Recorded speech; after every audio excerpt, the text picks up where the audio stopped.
Alright, as I told in our previous class, we see 5 individual people being healed in chapter 8, and the leper is what we just saw. This chapter has um,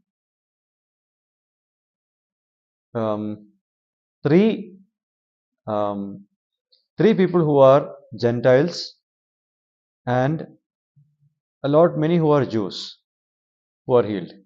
As in, the leper is obviously a Jew because he has to be accepted back into the Jewish society. And then in chapter 8, verse 5 to 13, you have the centurion. The centurion is obviously a Roman man, he is not a Jew. And a servant obviously is also somebody from that society. And then Peter's house, they are Jews. And then many who were demon possessed were brought to him in that evening. Okay, and then the people who are in Gadaneres, that is also Gentiles, because that's a Gentile area. Well, I'll come to that. So look at this faith of the centurion who is now in Capernaum. A centurion came asking. So what is a centurion? A man who is in charge of 100 soldiers is called a centurion. Century, what does it mean? 100. 100. So centurion is somebody who is in charge over 100 soldiers. So this man is an important part of the Roman army. Okay. So he came asking for help, and he calls Jesus, an ordinary teacher of those times, Lord. Okay. My servant lies at home paralyzed, suffering terribly. Now we might think, well, what is so big about crying about a servant? As in, servants come and go. What is the big deal? Roman centurions were never allowed to marry. Okay? Their entire life is only for the state. So, for them, the only household people are their servants. Understood? There are no family members. There is no wife or children or anything. Their household servants are their family. So, this is why the centurion was so worried about his servant. He is suffering terribly. And then Jesus said to him, shall I come and heal him? I said, do you want me to come to your home and heal that person? The centurion replied, Lord, I do not deserve to have you come under my roof. I mean, just say a word and my servant will be healed. I believe your power so much that I don't need you to come home and heal. You can say a word here and I know that it will happen. Okay? Because why is he saying that? Because he is also a man under authority, and soldiers are under him. He tells to others, go, and they go. And when he says come, he comes. I say to my servant, do this, and he does it. So he knows what it means to be in authority. And this man, you see the way he is behaving with Jesus, as in, he doesn't behave with Jesus as if he is behaving with his soldiers or with his servants. To we see this man dealing with Jesus as who he is. Lord. He is born the King of the Jews, right? This invisible reality is seen in this Roman soldier, this Roman centurion, as he is talking to Jesus. So, normally, people in authority, they command, others obey. And they want to do the same thing with God. See, man's heart wants man to rule over himself He doesn't want God to rule over him. That's man's normal behavior. But here we don't see that happening. What we see here is that this man, yes, he is a man with authority. He is a man who can command his servants, who can command his soldiers. But he doesn't do that with Jesus. He puts himself in front of Jesus like how his servants stand before him. Did you understand? He is putting himself in front of Jesus like his servants stand before him. He is putting the sickness in front of Jesus as though his servant stands before him. And I'm not good enough for you to actually come to my house. Okay, again we see another attitude that a sinner must have. A sinner must not think that God is entitled to give him love. A sinner must understand that God is entitled to give him punishment, yet God gives him love. Okay? ഒരു പാപി ചിന്തിക്കേണ്ടത് ദൈവം എന്നെ സ്നേഹിക്കാൻ ബാധ്യസ്ഥനാണെന്നുള്ളതല്ല. ദൈവം എന്നെ ശിക്ഷിക്കാൻ ബാധ്യസ്ഥനാണ്, എന്നിട്ടും ദൈവം എന്നെ സ്നേഹിക്കുന്നു. That is how a sinner should approach Jesus. This is what we learn from this man. He is not coming as the authority over Jesus. He is putting himself under the authority over Jesus. Second, he is seeing his shortcomings in the background of the fullness of Christ. And when Jesus heard this, he was amazed, and he said to those following him, "Truly I tell you, I have not found anyone in Israel with such a great faith." The Israelites are taking pride to be God's people. Most of them don't have the evidence for that. But here is the evidence from a man who is not an Israelite. So why would Matthew include this event here? As in, this event is there only in Matthew.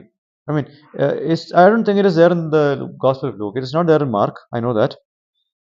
It is not. Is it there in Luke? Just have a check. I mean, I have seen the Campus Crusade Jesus movie, and I don't recollect this incident in there. Obviously, some things which you see is in your mind than what you read. Okay. So in the Gospel of Luke, I don't think this event is recorded. Where, oh yes, there is a faith of the centurion is there. Chapter 7, verse 1 to 10. So this may not this I don't recollect this being done here. Okay. Now regarding the centurion, there is one thing that Luke says which Matthew doesn't say. The centurion shows faith in Jesus. That's what Matthew says, right? But there is one thing that Luke says in Luke chapter 7 and verse 1 to 5. Okay, the centurion servant was about to die, sick and about to die. Centurion heard of Jesus and sent some elders of the Jews to him, asking him to come and heal his servant. When they came to Jesus, they pleaded earnestly with him, "This man deserves to have you do this, because he loves our nation and has built us a synagogue." So, his loyalty, in spite of being a Roman soldier, his loyalty to the Jewish system is seen in him building a synagogue. He loves our nation. He wants to be a part of this nation, as in not to become a Jew, but to become a follower of the God of the Jews. Okay, so his desire to be with the God of the Jews is seen in him loving the nation of God and building a synagogue for the Jews.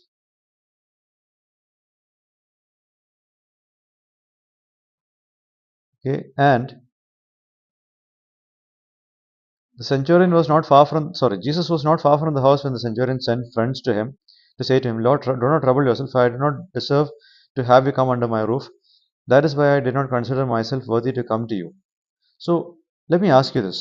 Matthew and Luke give two accounts of the same event, but in two different ways.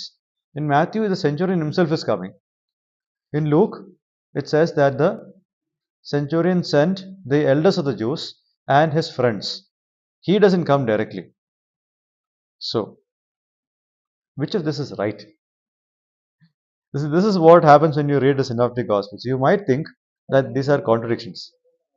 Both are right. So, how can we explain that out? Yeah, yeah. He he before he comes to the house, the centurion comes out. The centurion. Yes, possible, possible.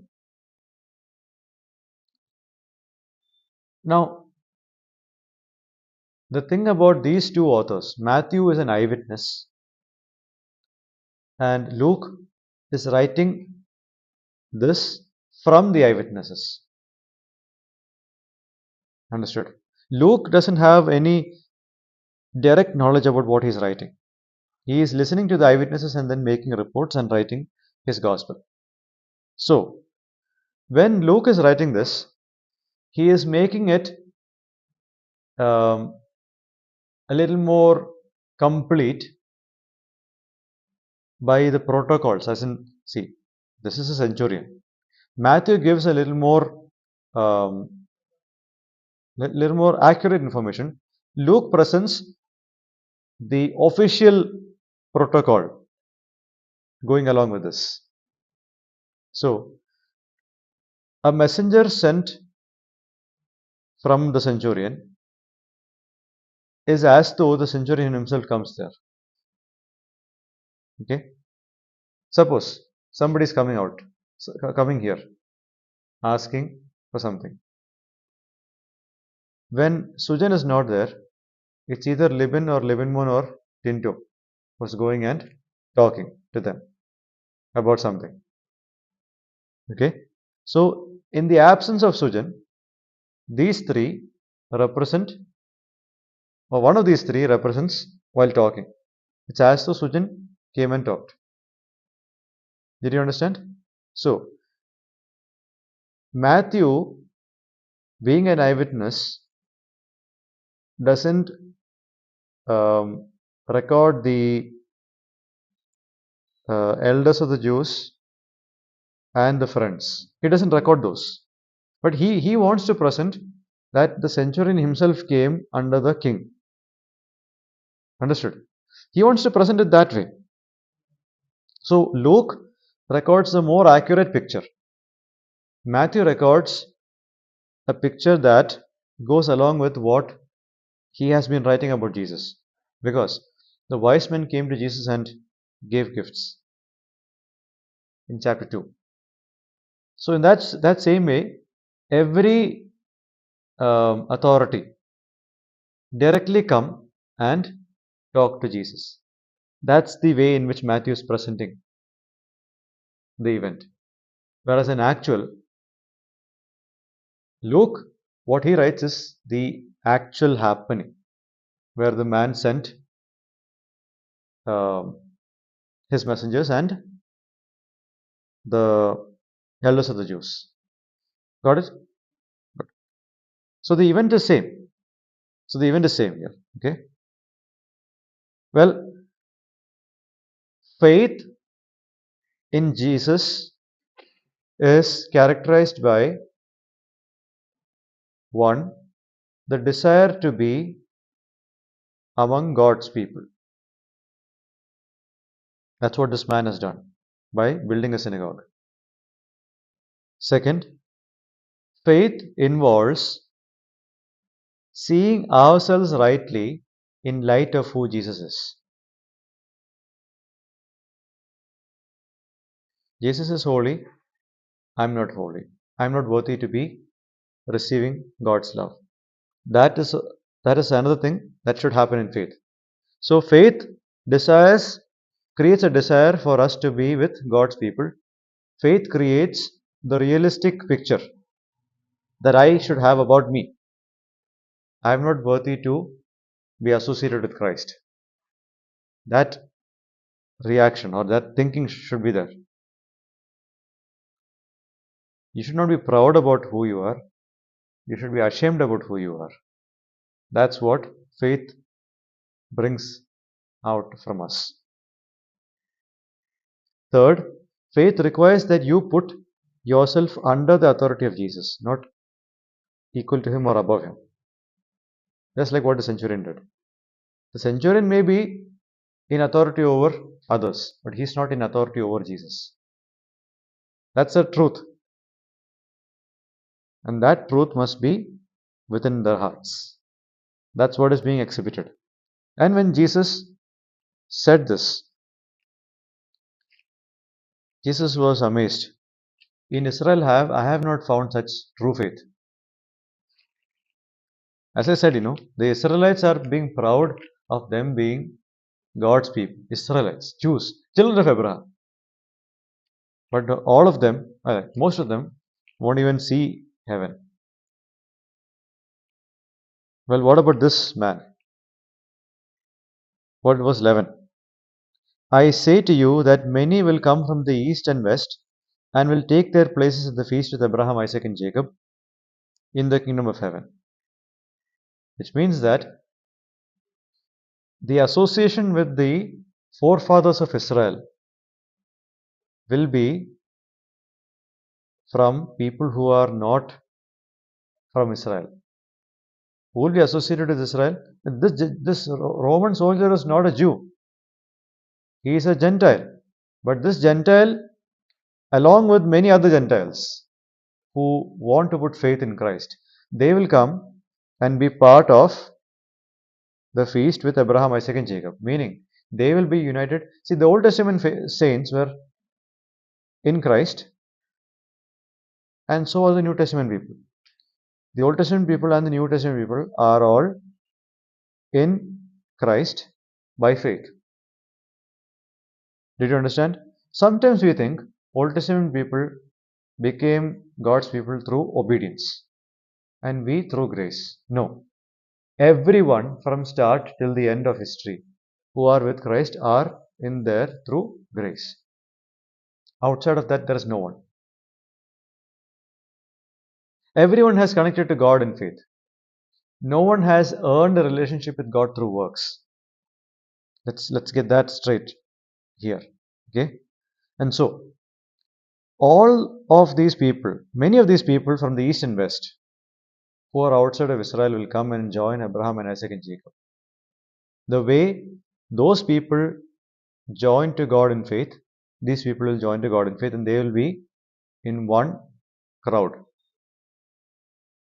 enjoying God's presence together for all of eternity. Which means that Jesus, who is the King of the Jews, has come to welcome Gentiles too. It was the Gentiles who came and worshipped him and gave him gifts first.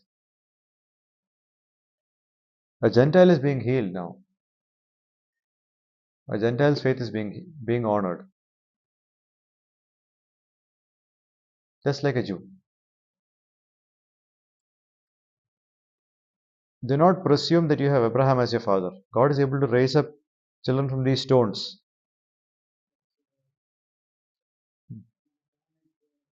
Hmm.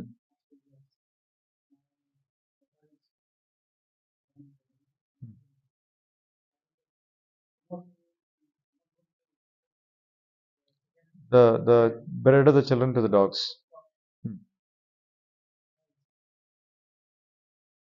See, I was going to tell that passage later on, but then since you asked that, Jesus is not insulting her. Understand that. He is not insulting her. See, if he has to insult her, why should he go there and be available to heal? Because he healed her daughter, right? He healed her daughter. So the healing is always Jesus' plan. But Jesus wanted her to understand that the fact that Jesus came there to that Gentile area is because the Jews rejected him. The Gentile woman must understand the place that Israel has in God's mind. The Gentile must not look down at the Israelites. The Gentile must understand that their opportunity to experience God is because of the rejection that the Jews gave. So the children said, I don't want this bread, and throw it to the dogs.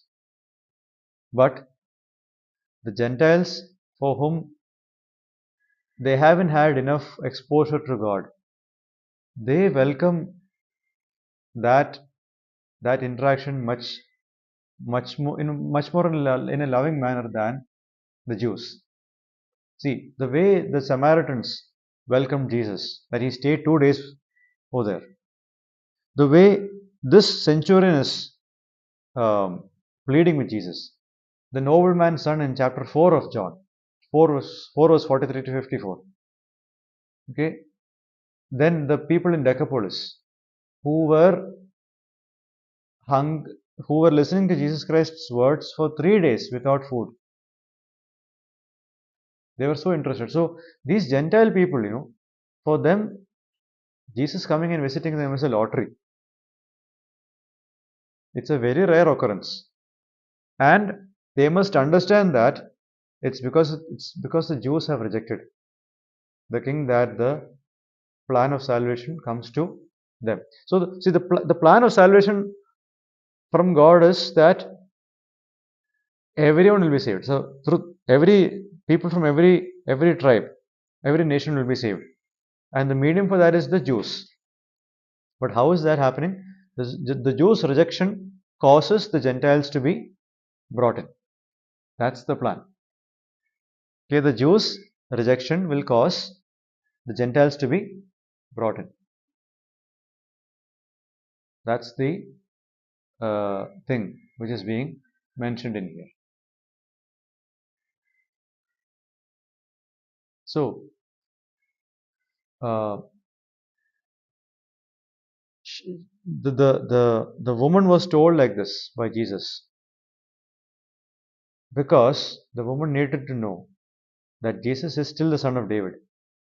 Even if the Jews rejected Jesus, the nation still has a place in God's mind. God has not rejected them. Jesus told her this dog reference so that she won't be proud over the Jews. In Romans chapter 11, yes, the Gentiles came in because of the unbelief of the Israelites. But you Gentiles, don't be proud. Do not think that that you are supporting the root. The root is supporting you. Yeah, the branch doesn't support the root supports the branch. So don't be proud, because the Gentiles may have this tendency. Oh, they couldn't believe. We believed. We are special. That pride must not come in this woman. She must always have the uh, thought what God has regarding Israel. That thought will make her humble all the time. The way she received Jesus is because Jesus was rejected in the Jewish territory. That's why. Okay. All right. Now let's come back. Chapter 8, verse 12. But the subjects of the kingdom will be thrown outside into the darkness, where there will be weeping and gnashing of teeth. Who are those people to whom Jesus said, I don't know you? The people who are in this Israelite society, who thought of themselves to enter God's kingdom. They find themselves outside of God's kingdom. They'll be thrown outside.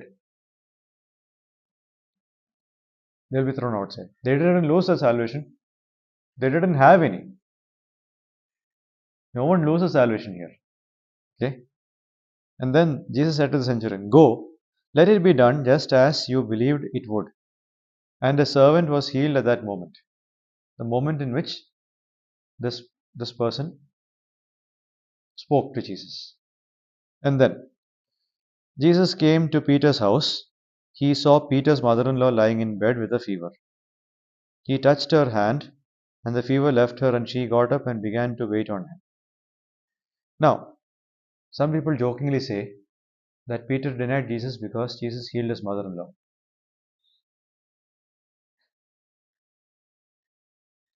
യേശു ഈ അദ്ദേഹത്തിന്റെ അമ്മായിമ്മയെ ചികിത്സിച്ച് ഭേദമാക്കിയതുകൊണ്ടാണ് ഇദ്ദേഹം യേശുവിനെ 3 തവണ തള്ളിപ്പറഞ്ഞത്. There is no truth in that, though. Okay, that's just a joke. Now, when did this exact event take place? If you read Mark's Gospel, chapter 1, okay, Mark's Gospel, chapter 1, verse 29. As soon as they left the synagogue, they went with James and John to the home of whose home? Simon and Andrew. Simon's mother-in-law was in bed with a fever, and they immediately uh, told Jesus about her. So he went to her, took her hand, and helped her up. The fever left her, and she began to wait on them or to serve them. Now, that evening, after the sunset, the people brought to Jesus all the sick. Why did people have to wait after the sunset to bring the sick? Go back to chapter 1 of Mark, verse 21. On that day in the morning, Jesus was in the synagogue. And what day was that? The Sabbath. The Sabbath. So the Jews are in the synagogues on the Sabbath. So there is only a particular distance that people can travel on the Sabbath, and that is not Old Testament based. People could not travel more than 1 kilometer on a Sabbath. So every area there were synagogues, so that people don't have to travel more than 1 kilometer to reach a synagogue. Okay, so they went to a synagogue, and in the synagogue Jesus healed a person. Okay, and after the synagogue they went to Peter's house, and Peter's mother-in-law was healed. But my question is, why would they wait until the sunset for people to come? Because this long distance people can't travel more than 1 kilometer on a Sabbath. So after the evening comes, after 6 p.m., the Sabbath laws are paused. And then people came with their sick ones to Jesus to be healed. This is why. So Matthew doesn't say on what day did this happen, but Mark tells us that it took place on a Sabbath.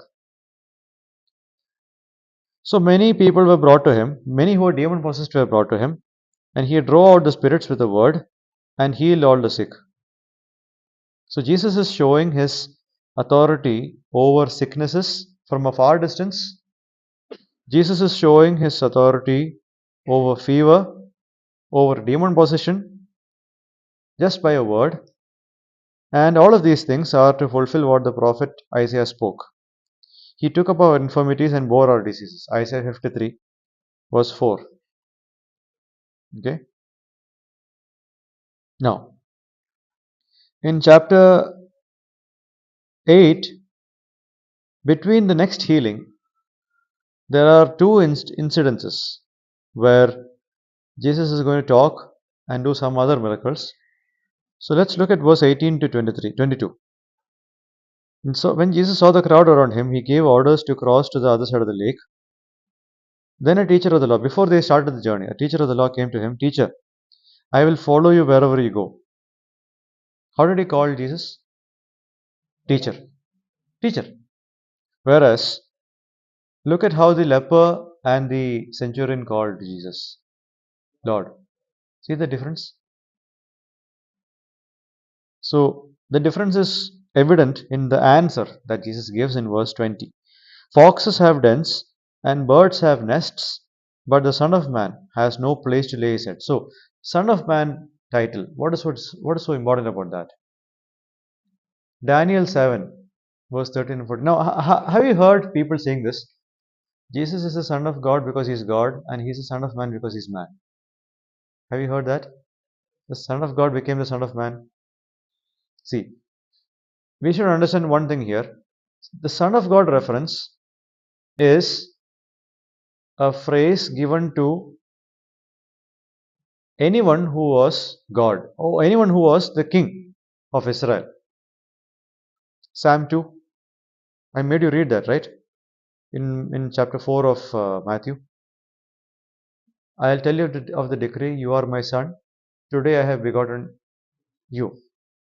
On the day the Jewish king sits on the throne, he is considered to be a son of God. So the Son of God reference is applied to all who are kings, and it is applied to Jesus also, because he is a unique Son of God. But the Son of Man is not just because he is man. It's not just because he is man. Daniel 7 verse 13 and 14. Can you read that? Daniel 7 verse 13 and 14.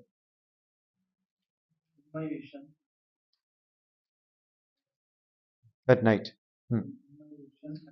Hmm. Hmm.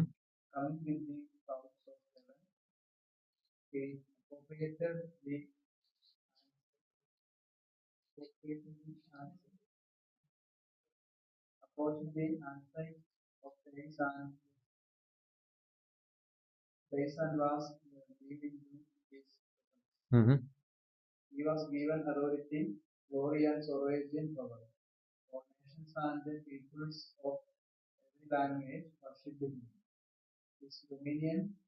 Is an It's an everlasting dominion.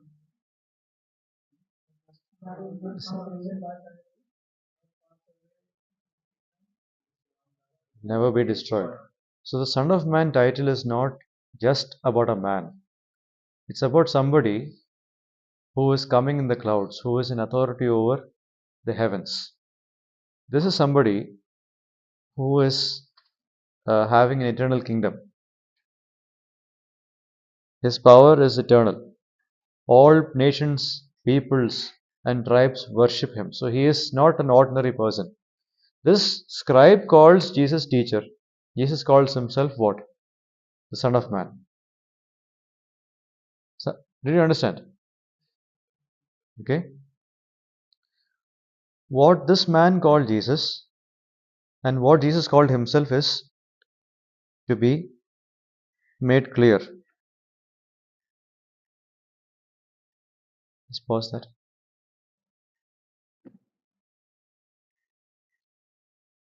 Yes. The way this man sees Jesus and the way Jesus sees himself are different. That's the first thing that this man needs to understand. Just as you see the difference between how the centurion calls Jesus Lord and how this man calls Jesus teacher. That's one thing that every listener must understand. If somebody has to follow Jesus, they just can't follow him as a teacher. They has to follow Jesus for who he is. Okay? Then, when these people, when this man followed Jesus, or wanted to follow Jesus, why did he want to follow Jesus? Because he was preaching and healing. Okay? But Jesus is telling him, see, Jesus doesn't want to increase the number of followers.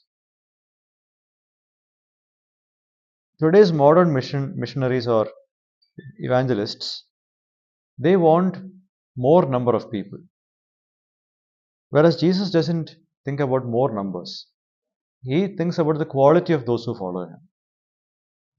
And you see, foxes have dens and birds have nests. So the creation that belongs to Jesus have places of resting, have places of staying. Whereas the Son of Man to whom all worship belongs, the Son of Man to whom belongs the eternal kingdom, the Son of Man who has the authority to judge everything. He does not have a place to lay his head. I mean, you want to join me wherever I go? I will not have place to even dye my head. You want me there? See, the Son of Man is one thing which we need to understand. You also need to understand that Jesus didn't have an easy life on earth when he was on the earth. You want to follow Jesus, you need to see who he is, he really is. You want to follow Jesus, you have to be willing to experience what he experienced. Without these two, you cannot follow Jesus. Did you understand? Yeah. At some points, Jesus is exalted, and at another point, Jesus is a failure, or Jesus is not welcome.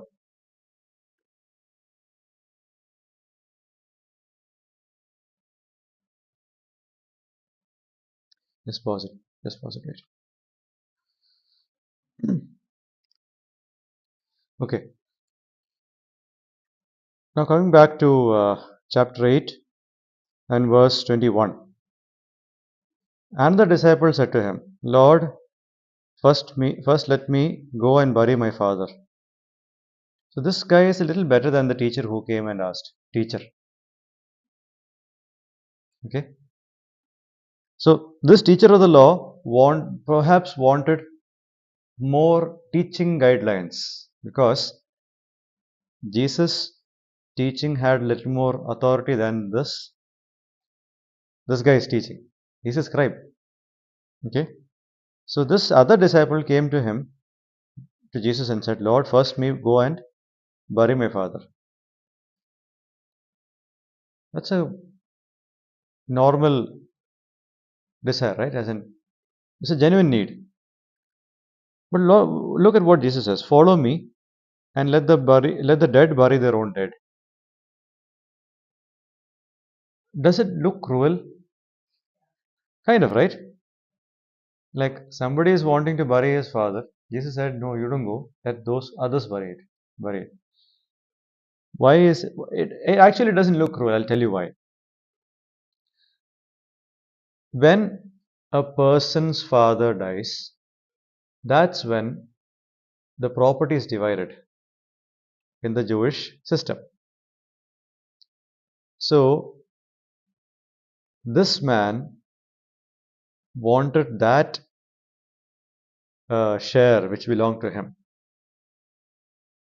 at his father's death. Now, it's not sure if this man's father died. Okay, well, let's say, for example, that he died. So, by virtue of being the son, one of the sons, he will have a share in his property. And if he is the elder one of the children, he would have a double share. For example, if there are three children, the property will be divided into four. So the elder one gets two portions, second will get one, third will get one. Total four portions. Okay. So whatever portion we don't know, this man wanted that. Jesus says, "Follow me and let the dead bury their own dead." As in, you are valuing that money more than me. That's the question. I mean, if you get that only, will you follow me? Did you understand? That's the statement being made here. What? See, this is why I told you, when you read the Bible, you need to know the background, and backgrounds need not be there in the Bible. That's why you have commentaries that help you understand that. Okay? Yeah. That's why there are commentaries needed to help you understand the culture of those times. And this information regarding the partition of the property will help you in understanding the parable of the prodigal son later on. We'll come to that. Okay? Just remember this. So Jesus is like telling, will you follow me only if you get that money? And are you willing to abandon that money for me? You are thinking that that money will sustain your life as you follow me. Did you understand? Do you think that you will be able to sustain yourself by the inheritance that you will get from them? That I won't be able to give you anything essential. Are you willing to value my words regarding anxiety? Not be worried about what you will wear, eat, or drink. If you're taking these words serious, then let others take the share. You come and follow me. Let the dead bury the, I mean, the dead can't bury the dead. Technically speaking, dead people need to be buried, right? So, what Jesus means is that those who are outside of Him are dead, those who are with Him are alive to God. Those who are without God, let them take the inheritance of those who don't belong to God. Those who are with God, let them get the inheritance that comes from God. This is the idea here. So, when the matter comes between the choice to make between family and Jesus, if your family is positive only, then you will follow Jesus. That won't work. So these are harsh words. Jesus is discouraging two people who are here. One, there is one guy who wants to willingly follow. He says, "I won't get enough good treatment from the world. Do you want to come with me?" No. There is another guy with Jesus who wants to go get some financial security and then come. Jesus says, financial security is for those who are dead. If financial security is needed, but what God provides is what you need to be looking for. Okay. Closely related to this is another passage in Luke where this same sort of conversation happens, but there are three people in there. So I'll just take you there.